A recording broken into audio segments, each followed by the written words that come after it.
Buenas tardes, ingeniera. Buenas tardes, compañeros. Mi nombre es Haldor Sánchez. En esta oportunidad voy a exponer el trabajo de investigación titulado La aplicación de placas colaborantes y Fibromac 12 para mejorar la resistencia de las losas en un centro comercial de Miraflores, Lima. Esto para optar el grado de bachiller en Ingeniería Civil en nuestra Universidad Ricardo Palma. Bueno, en la introducción vamos a tener de que tenemos diversos tipos de entrepisos en la actualidad, ¿no? Como lo vienen a hacer en este caso, por ejemplo, acá tenemos una losa aligerada que tiene ladrillos para alivianar el peso, tenemos losas macizas que son totalmente de concreto y tenemos las actualmente recomendadas, las losas colaborantes, en especial para cuando se va a construir sobre estructuras metálicas, ¿no?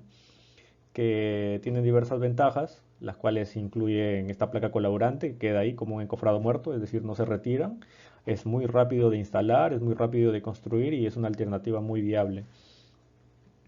Eh, entonces, ¿cuál fue la motivación realmente para elegir este tema, no? Primero fue investigar cómo se instalan este tipo de placas colaborantes sobre las estructuras, evaluar cómo se mejoraba la resistencia del concreto. En este caso vamos a incorporar fibra de polipropileno Fibromac 12. Y para ver, ¿no?, cómo se comporta incorporando este tipo de microfibra y inspeccionar y buscar fisuras, ¿no?, para ver si realmente cumple con lo que dice el fabricante respecto a la Fibromac 12, que controla las fisuras por contracción plástica. Acá tenemos una losa colaborante con sus partes. Por ejemplo, tenemos lo que es el concreto, lo que ya todos conocemos en la parte superior. Tenemos una malla de acero en la parte superior. También tenemos lo que es la placa colaborante, que es esta placa metálica que se encuentra en la parte de abajo, que sirve, ¿no?, como un molde, como un encofrado a su vez, y que se va a quedar ahí. Tenemos lo que es la estructura metálica, que es la parte naranja, que viene a ser una viga, y tenemos los conectores de corte, que son estos conectores que se sueldan entre la viga y la placa colaborante.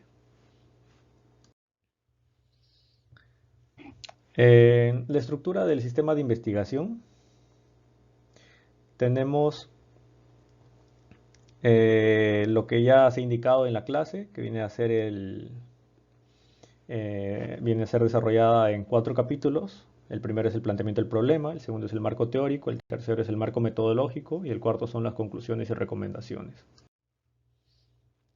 Para el problema general, la pregunta general fue ¿cuál será la aplicación de placas o cómo será, perdón, la aplicación de placas colaborantes y Fibromac 2 en losas colaborantes en los estacionamientos de un centro comercial de Miraflores, Lima, ¿no? Para los problemas específicos nos hicimos las siguientes preguntas: ¿cómo se evaluarán estas placas colaborantes en los estacionamientos de un centro comercial de Miraflores? Tenemos también cuál será la dosificación adecuada de fibra de polipropileno Fibromac 12 para aumentar su eficacia en la reducción de fisuras de las losas colaborantes de un centro comercial de Miraflores en Lima, y cómo se controlará este fisuramiento, la fibra de polipropileno Fibromac 12 en el concreto, ¿no?, de las dos instaladas acá en el centro comercial de Miraflores, Lima. En el planteamiento del problema tenemos como objetivos también determinar si el sistema constructivo de losas colaborantes utilizada en esta obra se encuentra instalada de acuerdo a la bibliografía que hemos consultado para asegurar el correcto comportamiento de la estructura.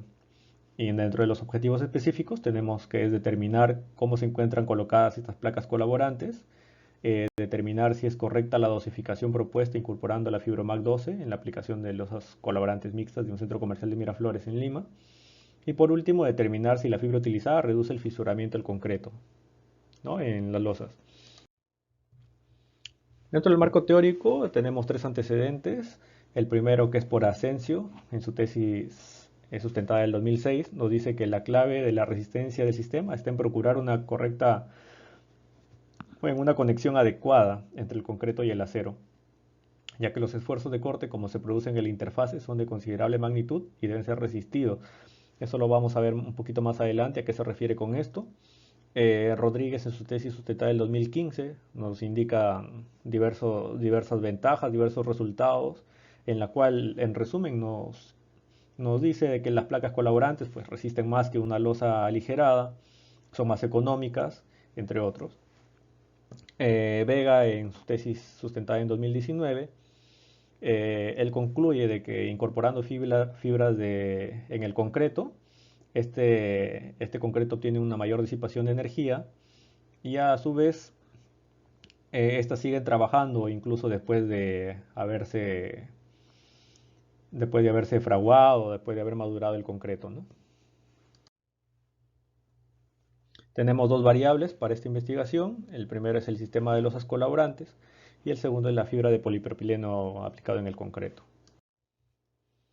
Para el diagrama de flujo de esta investigación, tenemos primero que es revisar y estudiar el material bibliográfico correspondiente a todo lo que son losas colaborantes y la fibra de polipropileno. Revisar y seleccionar también diversos documentos que se han utilizado en el proyecto, como lo vienen a ser modelos, diseños, protocolos, fichas técnicas. Luego determinar, de acuerdo a la bibliografía consultada, cuál sería el parámetro más crítico en la instalación de las placas colaborantes. Luego utilizar el diseño de concreto que se ha encontrado o se ha realizado con la dosificación de la fibra MAC 12. Y luego determinar el comportamiento, ¿no?, de estos modelos que han sido experimentados o ensayados en laboratorio. Posteriormente vamos a presentar cuadros y tablas con resultados. Y por última actividad tenemos que son inspeccionar las losas y realizar mediciones para poder inferir en las conclusiones respectivas y sus recomendaciones también. Dentro del material que hemos utilizado tenemos lo que son libros, manuales, tesis, artículos y publicaciones. Tenemos también registros de calidad, tenemos registros de obra, también ensayos realizados, ¿no?, en laboratorio. Acá tenemos, por ejemplo, unas pequeñas carátulas de lo que es el libro, el manual técnico de Sensico, una bibliografía de la aplicación de fibra de polipropileno publicada por el ACI y el libro clásico de diseño de concreto reforzado de Jack McCormack.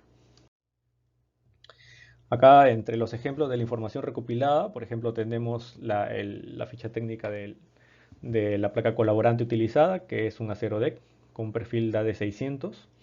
Tenemos acá el diseño o el modelaje de la losa colaborante o la placa colaborante. Y acá también tenemos este producto del manual técnico de acero deck. Tenemos los diferentes tipos de apoyos en diversos tipos de casos, ¿no? También analizamos los planos. Por ejemplo, este es un plano de modulación en el cual podemos observar cómo se encuentran ubicadas las vigas, y acá tenemos un pequeño detalle en la dirección en que van a ir los valles de las placas colaborantes, que nos va a servir para determinar cómo se encuentran colocadas estas placas, ¿no? Acá, por ejemplo, cuando estuvimos hablando en los antecedentes acerca de lo que nos hablaba un autor acerca de que la parte más crítica es cómo se encuentran apoyadas, ¿no? Tratar de que la losa se encuentre apoyada correctamente o conectada correctamente a la estructura. Como vemos acá, dos diagramas típicos de lo que son un diagrama de fuerza cortante y un diagrama de momento efector, vemos que sobre los apoyos tenemos los mayores valores, independientemente de cuáles sean, tenemos los mayores valores ahí, y por eso acá es importante saber cómo se encuentran apoyadas. Por ejemplo, aquí hemos hecho un zoom del diagrama de momento flector y vemos cómo es que debería llegar, ¿no?, la placa colaborante. Y acá está en esta partecita vienen a ser los apoyos de la placa sobre la viga. Y eso es lo que vamos a resolver en nuestra investigación. Eh, Acá tenemos este resultado de las visitas en obra. Tenemos lo que son la identificación de los tipos de apoyo que hemos encontrado. Por ejemplo, acá tenemos un apoyo tipo A, en el cual el manual nos indica que esta debe de ser mínimo 12 milímetros. Y hemos encontrado apoyos, en este caso, de 20 a 40 milímetros, lo cual supera y cumple, ¿no? Por ejemplo, acá podemos ver de cómo esta placa colaborante, sus valles, se encuentran en paralelo a la viga, ¿no? Es este tipo de apoyo. En el apoyo tipo B hemos encontrado cuando los valles se encuentran perpendiculares a la viga. En este caso, lo que nos indica la bibliografía consultada es que el apoyo mínimo para esto es de 4 centímetros, y en nuestro caso hemos tenido de 7 a 10 centímetros, lo cual cumple, ¿no? También.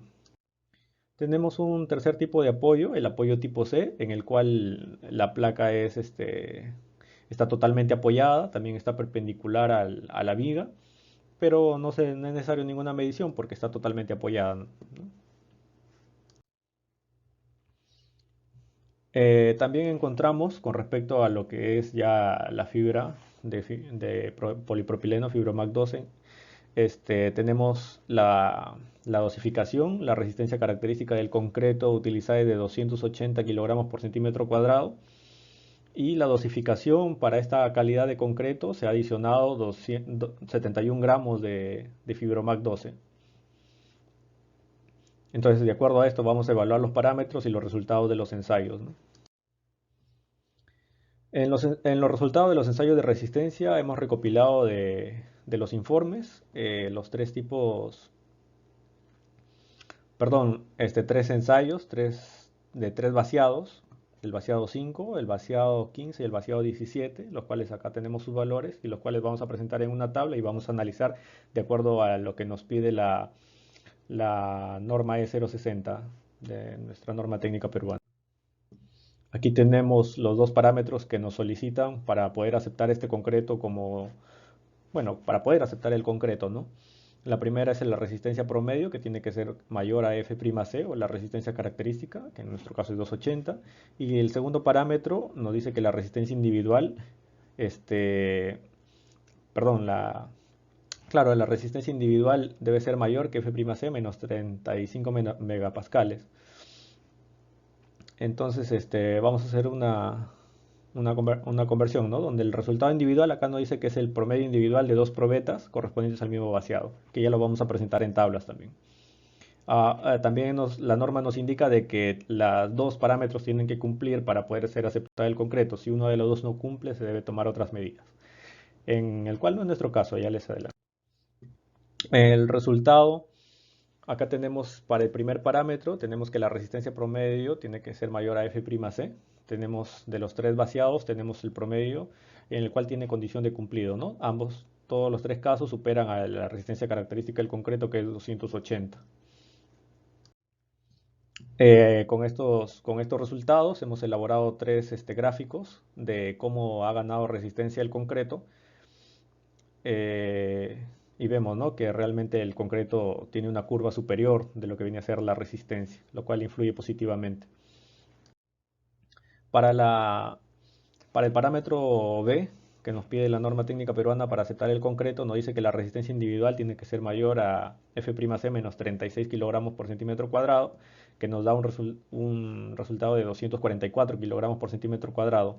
Se realizaron todas las combinaciones tal cual la pide y en todos los casos tiene la condición de que cumple, ¿no? El cual entonces podemos decir de que el concreto es aceptable.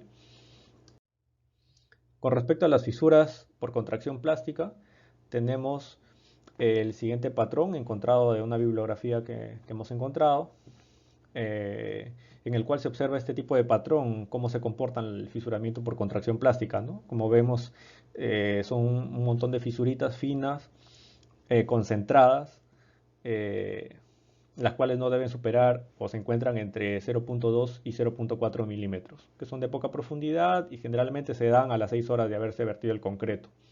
Tienen esas características. Entonces, producto de la inspección que se hizo en obra, se realizaron las mediciones y se tomó registros y hemos encontrado tres tipos de fisuras. La primera, que son fisuras con espesor de 0.5 milímetros, pero que no cumple con el patrón, son fisuras mínimas. Tenemos otro tipo de fisuras que se encontró de 0.3 milímetros, pero se encontraban aisladas, no tenían el patrón de fisuración por contracción plástica y tampoco en la siguiente tampoco encontramos, era de mayor espesor la fisura de 0.5 milímetros, pero también eran unas fisuras aisladas que no cumplían con el patrón que estábamos buscando. Entonces, con las conclusiones, tenemos que, concluida la investigación, podemos afirmar que las placas requieren ser colocadas con un apoyo mínimo de 12 milímetros en el apoyo tipo A y de 40 milímetros en el apoyo tipo B como mínimo. Pero en el apoyo tipo C no es necesario realizar mediciones, ya que las placas se encuentran totalmente apoyadas sobre la estructura. Todo esto para garantizar que las losas se comporten con la suficiente rigidez, ya que la clave de la resistencia del sistema se encuentra en procurar una conexión adecuada, ¿no?, entre el concreto y el acero. Se concluye, de acuerdo a los resultados de rotura de las probetas, que el comportamiento del concreto es incluso mejor que el propuesto, como se puede verificar con los informes de laboratorio de ensayo, que la resistencia obtenida es alta, habiéndose cumplido con las exigencias de la normativa peruana, como ya lo indicamos, y superan, ¿no?, el F'C, que es 280 kilogramos por centímetro cuadrado. Y lo supera en 59 kilogramos por centímetro cuadrado, traducido a porcentaje, representa un 21% de ganancia de resistencia en el concreto, lo cual mejora su calidad. En nuestra tercera conclusión, también podemos concluir que a raíz de las mediciones hechas en campo y de la inspección que hicimos, que la FibroMac 12 sí está controlando la fisuración por contracción, ya que no se encontraron patrones de este tipo de fisuramiento. Sí se encontraron fisuramientos en diversos lugares, pero eh, se puede deducir de que estos fisuramientos no eran producto de la contracción plástica, sino a otras causas que de repente es extensivo para otros estudios. En las recomendaciones recomendamos tener los cuidados necesarios en la manipulación de lo que son instrumentos de medición, como los odómetros, balanzas, plantillas, máquinas de laboratorios, y de ser posible que se encuentren calibradas. Y como segunda recomendación, debido a las circunstancias de pandemia, recomendamos obedecer los protocolos de salubridad, el distanciamiento social y los cuidados necesarios para evitar el contagio y propagación del COVID-19, ¿no?, al menos durante el desarrollo de la presente investigación. Esta es nuestra bibliografía y eso sería todo. Muchísimas gracias.